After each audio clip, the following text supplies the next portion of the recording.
we are learning some trick to find the time period. Always calculate the K equivalent by short trick method. देखो, अगर आपके पास अभी spring block system है, spring block system आपको पता है gravity का कोई लेना देना नहीं होता, सिंपल एक ही आंसर होता है यहाँ पे, तो T इक्वल टू 2π√m/k। अब मैं आपको अभी लर्न करा रहा हूँ, all of you learn T equal to 2π√m/k equivalent. और K इक्विवेलेंट की वैल्यू कैसे निकालोगे हर सवाल में? K tension on the block upon tension the spring का होल स्क्वायर। यहाँ पे K की जगह K आ गया। इस सवाल में टेंशन T लग रही है, तो ब्लॉक पर ही वही टेंशन लग रही है जो स्प्रिंग पर टेंशन लग रही है, तो T अपॉन T का होल स्क्वायर, तो इट इज ओनली 1। तो फॉर्मूले में पुट करोगे, you will get T equal to 2π√m/k। यानी स्प्रिंग मास ब्लॉक में ग्रेविटी का कोई रोल नहीं है। ठीक है, आपका फॉर्मूला वही है, T इक्वल टू 2π सिंगल मास है अपॉन K इक्विवेलेंट। और K इक्विवेलेंट का फॉर्मूला क्या है? K tension on the block upon tension in the string का होल स्क्वायर। यहाँ पर टेंशन T, यहाँ पर टेंशन T, यहाँ पर टेंशन T। आई होप दोनों में टेंशन T, तो K T अपॉन T का होल स्क्वायर, तो K इक्विवेलेंट कितना आ गया? K। तो टाइम पीरियड कितना आ गया? 2π√m/k।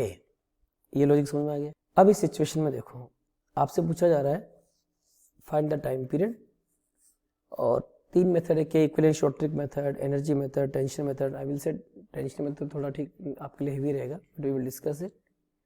सबसे में K इक्विवेलेंट मेथड डिस्कस कर रहा हूँ, ध्यान से देखो।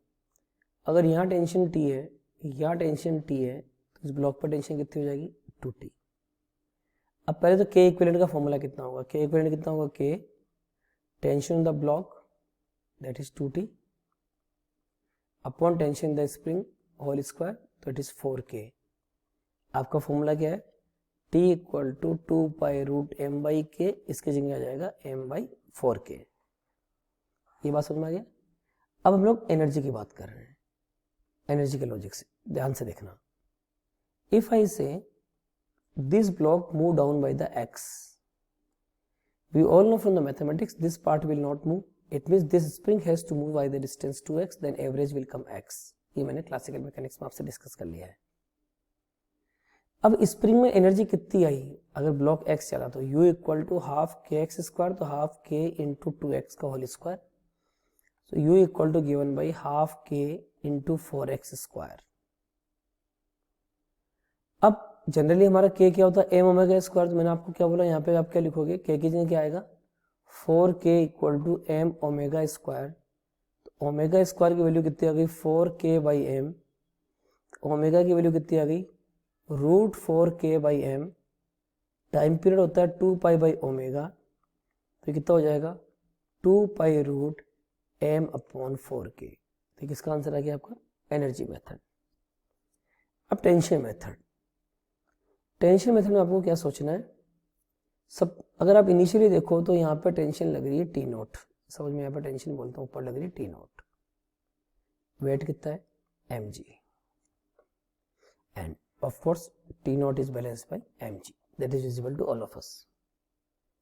अब आपने m को थोड़ा सा नीचे की तरफ शिफ्ट किया, ऑफ कोर्स टेंशन इंक्रीज होगी। मान लो increase in tension is given by delta T. Delta T is known as the increase in tension, क्योंकि स्प्रिंग वगैरह खींचेगी तो टेंशन तो डेवलप होनी है। And this increase in tension is responsible for the acceleration, क्योंकि इनिशियली तो equilibrium पे था T0 इक्वल टू mg पे। तो अब अगर यहाँ पे डेल्टा टी टेंशन इंक्रीज हुई है, तो यहाँ पे टेंशन कितनी इंक्रीज होगी? Delta T/2। और यहाँ पे भी टेंशन कितनी इंक्रीज होगी? Delta T/2। ये इंक्रीज इन टेंशन है। और यहाँ पे आप लोग देख रहे हो K इंटू 2x, x हिला तो स्प्रिंग फोर्स, तो जो एक्स्ट्रा टेंशन डेवलप हुई delta T/2, it will be given by K into 2x। तो डेल्टा T की वैल्यू कितनी हो गई यहाँ पे? K into 4x, and we all know delta T is mass into acceleration.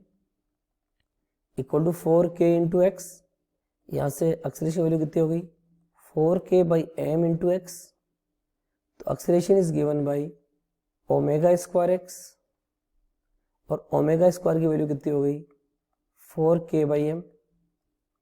इस ओमेगा की वैल्यू आप यहाँ रखोगे, देखो सेम ही आंसर आ रहा है 2 by root M by 4k।